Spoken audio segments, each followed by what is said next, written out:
जय हिंद हमारे सेठ सेठियों। और आप सभी का स्वागत है आपके अपने YouTube चैनल प्रीतम एकेडमी परिवार में। और मैं हूं पंकज कुमार। तो आज के इस वीडियो पे हम लोग बात करेंगे जैक बोर्ड के द्वारा, किसके द्वारा, जैक बोर्ड के द्वारा जो आपके टर्म 2 का, मैं किसका बात कर रहा हूं, टर्म 2 का जो मॉडल पेपर जारी किया गया है। आज उस मॉडल पेपर के सॉल्यूशन पे डिस्कस करेंगे माय डियर फ्रेंड। तो बेसिकली आज का जो क्लासेस रहेगा इस पे बात करेंगे क्लास 11 का जो आपका हिस्ट्री का सब्जेक्ट है। इस हिस्ट्री के सब्जेक्ट का सेट संख्या 3 पे डिस्कशन करेंगे। यानी इससे पहले हम लोगों ने सेट संख्या 1, सेट संख्या 2 पे डिस्कशन कर लिया था। अब हम लोग सीधा का सीधा डिस्कशन करेंगे, सेट संख्या 3 पे डिस्कशन करेंगे माय डियर फ्रेंड। तो देख सकते हो सबसे पहले आप यहाँ पे आपके कुछ सामान्य निर्देश दिए गए जिसको आपको क्या करना है, ध्यानपूर्वक पढ़ लेना है। और आप देख सकते हो सबसे पहला क्वेश्चन आपका क्या है, यहाँ पे आपका पहला क्वेश्चन दिया गया है। तो मैं बात करूंगा सीधा क्वेश्चन के आंसर पे। तो देखोगे आपका क्वेश्चन क्या है कि सेल्जुक तुर्कों ने कुस्तुंतनिया पर कब अधिकार किया था। तो इसका जो सही आंसर हो जाएगा आप देख सकते हो आपका क्या है, 29 मई 1455। कब, 29 मई 1455 को किया था। देख सकते हो क्या है कि छापा खाना का आविष्कार किसने किया था। तो छापा खाना जो था इसका आविष्कार कौन किया था, तो जॉन गुटनबर्ग ने किया था माय डियर फ्रेंड। अगला प्रश्न देख सकते हो आपका क्या है कि ब्रिटिश ईस्ट इंडिया कंपनी की स्थापना कब हुई। तो 31 दिसंबर 1600 ईस्वी को क्या किया गया था कि आपके ब्रिटिश ईस्ट इंडिया कंपनी का स्थापना हुआ था। अगला प्रश्न देख सकते हो क्या है कि वास्को डी गामा कालीकट कब पहुंचा था। तो 20 मई 1498 को पहुंचा था माय डियर फ्रेंड। बात करें अगले प्रश्न पर, तो फ्लाइंग शटल का आविष्कार कितने में किया गया। आपका जो है कि जो फ्लाइंग शटल का आविष्कार है वो कितने में किया गया था। तो कितना होगा, 1733 में किया था। चलिए आप मुझे ये बताएं कि किसने किया था, ये आप मुझे क्या करें कमेंट बॉक्स में बता दें। आगे देख सकते हो क्या है कि कताई मशीन का आविष्कार किसने किया। तो कताई मशीन जो है उसका आविष्कार जो है तो जेम्स हरग्रीव्स ने किया था। इसका सही आंसर ये वाला हो जाएगा। अगला प्रश्न देख सकते हो क्या है कि चीनी कम्युनिस्ट पार्टी की स्थापना कब हुआ था। तो 1921 में हुआ था। कब हुआ था, 1921 में हुआ था। बात करेंगे अगले प्रश्न पे। तो आपका क्या लघु उत्तरीय प्रश्न है। और प्रश्न क्या है कि पुनर्जागरण से आप क्या समझते हैं। तो बात करें आंसर पे, तो पुनर्जागरण या पुनर्जन्म फ्रांसीसी शब्द रेनेसां का हिंदी अनुवाद है। क्या है, रेनेसां का हिंदी अनुवाद है। यह नाम उस काल या युग को दिया जाता है जिसका प्रारंभ लगभग 1300 ईसा में हुआ। इससे पहले मध्यकाल में मनुष्य देख सकते हो क्या है कि अंधविश्वास और अज्ञानता की जंजीरों में बुरी तरह फंसा हुआ था। मध्यकाल के अंतिम वर्षों में अनेक प्रकार के परिवर्तन हो रहे थे। व्यापार में परिवर्तन हुआ, वाणिज्य में परिवर्तन हुआ और व्यवसाय की क्या हुआ, उन्नति के फलस्वरूप यूरोप में साहित्य, कला तथा विज्ञान आदि क्षेत्रों की उन्नति की लहर आई, जिससे लोगों के जीवन में दृष्टिकोण में एक नई चेतना उभर कर आई। वास्तव में पुनर्जागरण देख सकते हो क्या है कि अहिंसक और क्या है, अहिंसक क्या है, अहिंसक और सांस्कृतिक क्या थी, क्रांति थी। यानी कि लोगों का जो अंधविश्वास था और जिस तरह से लोग मानते थे पुराने चीजों को, उनमें परिवर्तन ही क्या कहलाया था, पुनर्जागरण कहलाया था। आगे देख सकते हो क्या है कि कोपरनिकस क्रांति क्या थी। कोपरनिकस क्रांति क्या थी, तो इस पे बात करेंगे। तो ईसाई ऐसे मानते थे कि पृथ्वी पापों से भरी हुई है और पापों की अधिकता के कारण वह क्या है, स्थिर है माय डियर फ्रेंड। आगे देख सकते हो पृथ्वी ब्रह्मांड के बीचों बीच स्थिर है और इसके चारों ओर खगोलीय क्या है, खगोलीय ग्रह क्या कर रहे हैं, घूम रहे हैं। आगे देख सकते हो क्या है, लेकिन कोपरनिकस ने यह घोषणा कर दी कि पृथ्वी समेत सारे ग्रह सूर्य के चारों ओर क्या कर रहे हैं, परिक्रमा कर रहे हैं, ऐसा इन्होंने कह दिया। अब देखिएगा क्या है कि कोपरनिकस एक निष्ठावान ईसाई थे। वह इस बात से डरे हुए थे कि उनकी इस खोज से पारंपरिक ईसाई अधिकारियों उसका क्या करेंगे, विरोध करेंगे। यही कारण था कि वह पांडुलिपि द रेवेल्यून क्या देख सकते हो क्या है, रिलिवेशनिस को प्रकाशित नहीं किया करना चाहते थे, है ना। तो इसी कारण क्या किया था, उन्होंने प्रकाशित नहीं किया था, लेकिन उनका जो शिष्य है इन्होंने क्या किया था, प्रकाशित कर दिया था। बात करें अगले प्रश्न पर, तो कौन सी नई खाद्य वस्तुएं अमेरिका से बाकी दुनिया में भेजी जाती थी माय डियर फ्रेंड। तो बात करें आंसर पे, तो अमेरिका से बाकी दुनिया में भेजी जाने वाली जो खाद्य वस्तुएं थे उनमें बात करेंगे आलू, तंबाकू, गन्ने से बनी चीनी, रबड़, लाल मिर्च, है ना, इमारती लकड़ी, कोको और चॉकलेट बनाने के लिए काको, क्या है, काको को क्या किया जाता था, भेजा जाता था माय डियर फ्रेंड। बात करें अगले प्रश्न पे, तो आपका 11 नंबर का प्रश्न आपका ये रहा। प्रश्न क्या है कि मध्य और दक्षिणी अमेरिका का संस्कृति यूरोप संस्कृति से किस प्रकार भिन्न है, आपका यह प्रश्न है। तो बात करें आंसर पे, तो दक्षिण अमेरिका की देख सकते हो दक्षिण अमेरिका की संस्कृति विविध सांस्कृतिक परंपराओं पर आधारित था, विभिन्न प्रकार का संस्कृति था। इनमें उन लोगों का क्या देख सकते हो, इनमें उन लोगों की मूल संस्कृतियां शामिल है, परंतु यूरोपीय संस्कृति मुख्य रूप से स्पेन, पुर्तगाली और फ्रेंच द्वारा लाई गई है। यूरोप की संस्कृति कला, वास्तुकला, फिल्म, विभिन्न प्रकार के संगीत, अर्थशास्त्र, साहित्य और दर्शन में निहित है, जो यूरोपीय महाद्वीप से क्या हुई थी, उत्पन्न हुई थी माय डियर फ्रेंड। बात करें अगले प्रश्न पर, तो अगला प्रश्न 12 नंबर का प्रश्न है आपका, देख सकते हो क्या है कि ब्रिटेन के औद्योगिकरण के रूप में कच्चे माल की आपूर्ति का क्या प्रभाव पड़ा। तो बात करेंगे आंसर पे, तो उसे उत्तम कोटि की लकड़ी भारत तथा अमेरिका बस्तियों से मिलती थी।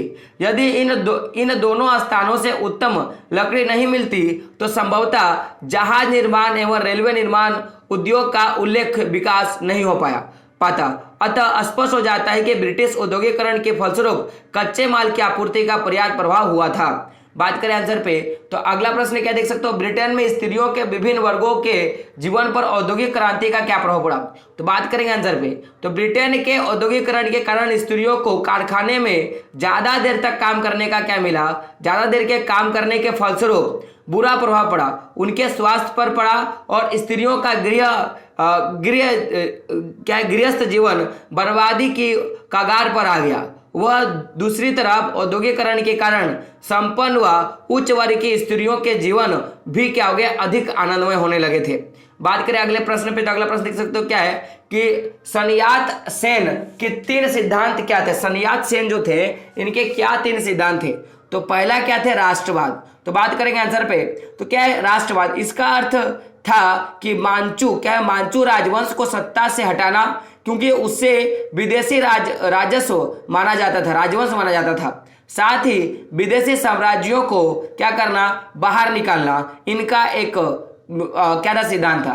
दूसरा क्या सिद्धांत था, गणतंत्र का सिद्धांत, देश में गणतांत्रिक सरकार की स्थापना करना, यह एक सिद्धांत था। और तीसरा सिद्धांत क्या था, समाजवाद। क्या था, समाजवाद। तो पूंजी का नियमन करना तथा भूमि के स्वामित्व में बराबरी लाना। सन यात सेन के विचार देख सकते हो क्या, क्वामी नंगतंग के राजनीतिक दर्शन पर आधार बने।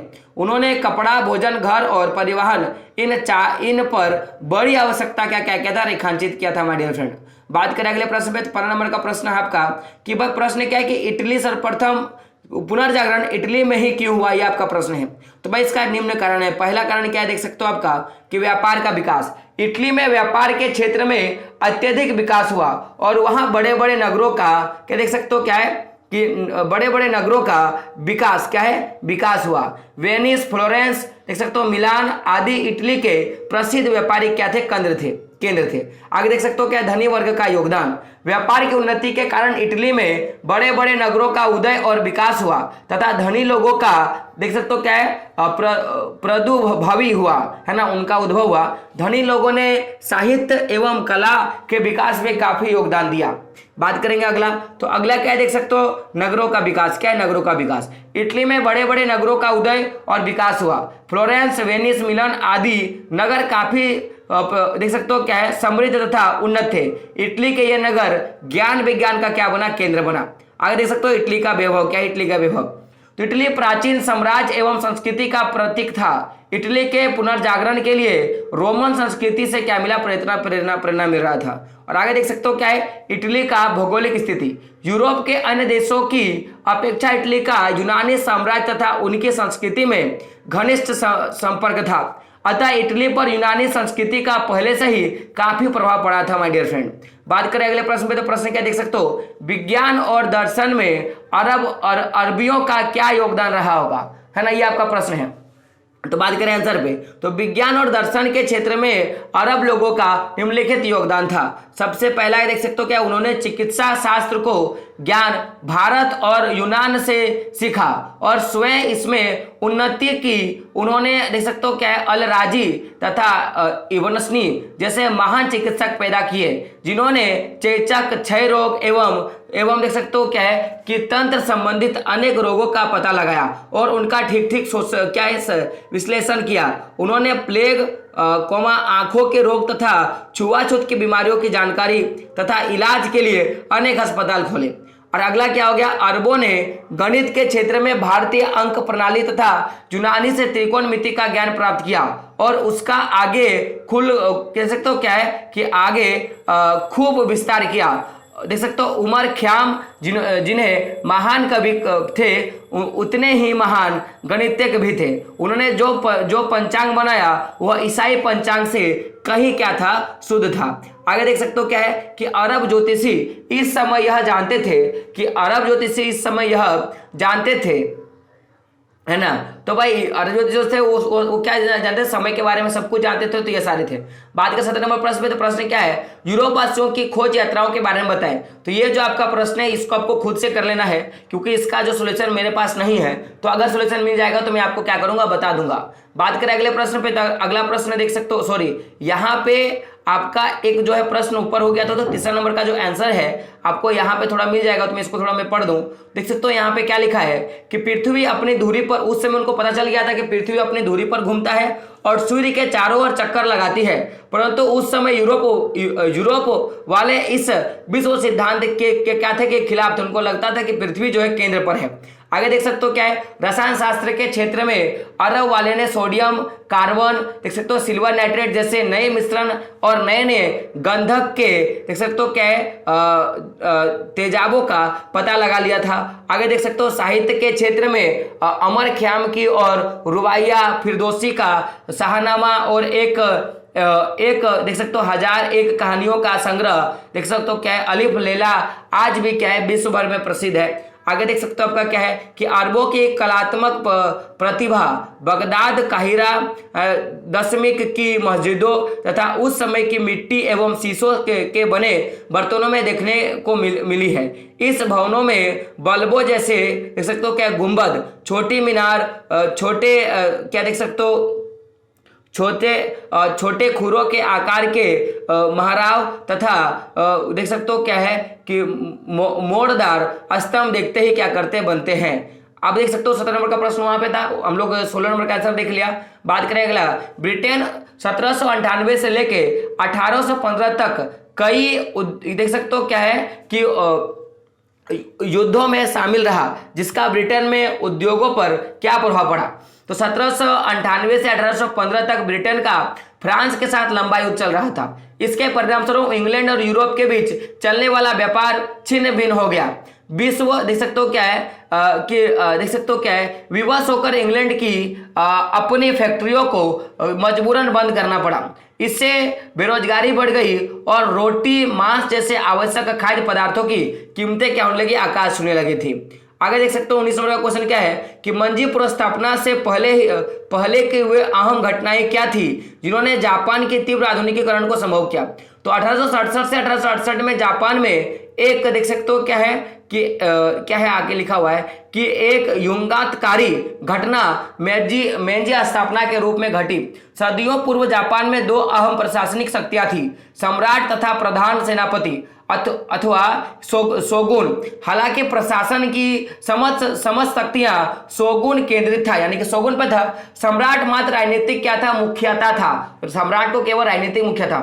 किंतु 1668 ईस्वी में एक आंदोलन द्वारा शोगुन का पद समाप्त कर दिया गया। उन्हें उसके सारे अधिकार सम्राट के हाथों में दे दिया गया।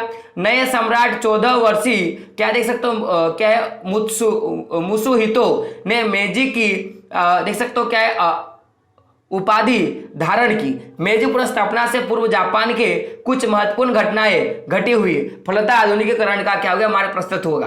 पहले देख सकते हो क्या 16वीं सदी तक जापान में किसान भी हथियार रखते थे, फलतः यदा कदा देख सकते हो अराजकता का वातावरण उत्पन्न हो जाता था, है ना। हालांकि इस शताब्दी के अंतिम वर्ष में किसानों को हथियार ले लिया, अब मात्र समुदाय वर्ग लोगों ही हथियार रख सकते थे। इससे किसान अपना संपूर्ण समय जो है कृषि पे बिताने लगे, इसका सबसे पहला कारण था।